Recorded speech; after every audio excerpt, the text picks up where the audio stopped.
Hi friends, இன்றைக்கி நம்ம வீடியோவில் வெள்ளரி பழம் ஜூஸ் எப்படி போடலான்னு பார்க்கலாம் வாங்க. நம்ம தோட்டத்திலேயே வெள்ளரிக்காய் செடியெல்லாம் வச்சுருக்கோம். அதுலேயே ஃப்ரெஷ்ஷான வெள்ளரி பழம் இருக்குது. நான் அதையே எடுத்துக்கிறேன். வெள்ளரி பழம் சாப்பிட்றதுனால உடம்புக்கு ரொம்ப குளிர்ச்சி. இந்த வெயிலுக்கு எல்லாருமே ஒரு பழத்தை ஜூஸ் போட்டு குடிக்கலாம். உடம்புக்கு ரொம்ப நல்லது. நீங்கள் குண்டாக இருக்கீங்கன்னு ஃபீல் பண்ணுறீங்களா? டெய்லி ஒரு வெள்ளரி பழம் எடுத்துக்கோங்க. வெயிட் லாஸ் ஆகிறதுக்கு ரொம்ப யூஸ்ஃபுல்லாக இருக்கும். வாங்க ஜூஸ் எப்படி போடுறதுன்னு சொல்கிறேன். நம்ம தோட்டத்தில் இருக்க வெள்ளரி பழத்தையே எடுத்து வாஷ் பண்ணிவிட்டு நடுவில் கட் பண்ணி உள்ளே இருக்க சீட்ஸ் எல்லாம் எடுத்துட்டேன்.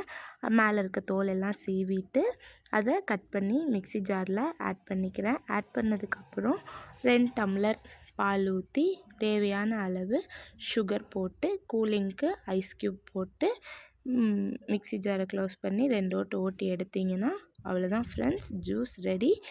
நீங்களும் செஞ்சு பார்த்து எப்படி இருக்குன்னு கமெண்ட்டில் சொல்லுங்கள்.